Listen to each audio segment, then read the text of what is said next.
جس کا دل اسباب میں لٹا رہتا ہے، جس کا دل اسباب میں لٹا رہتا ہے، اللہ اس سے اسباب کے حوالے کر دیتا ہے، اور جس کا دل اللہ سے وابستہ رہتا ہے،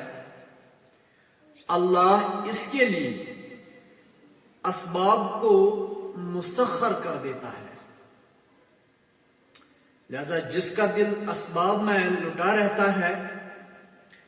اللہ اس سے اسباب کے حوالے کر دیتا ہے، اور جس کا دل اللہ سے وابستہ رہتا ہے، اللہ اس کے لیے اسباب کو مسخر کر دیتا ہے۔ لہذا اللہ رب العزت بھی قرآن حکیم میں یہ چیز فرماتے ہیں، وَمَن يَتَوَكَّلْ عَلَى اللَّهِ، جن لوگوں نے توکل کیا ہے اللہ کی ذات پہ،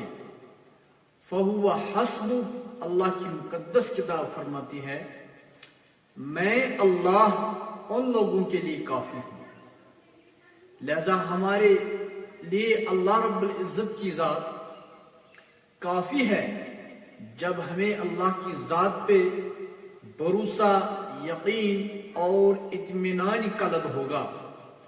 تب جا کر ہمارا اللہ ہمیں اس دنیا میں بھی ساتھ ہوگا، اور کل کو روز محشر میں بھی ہمیں اللہ رب العزت کی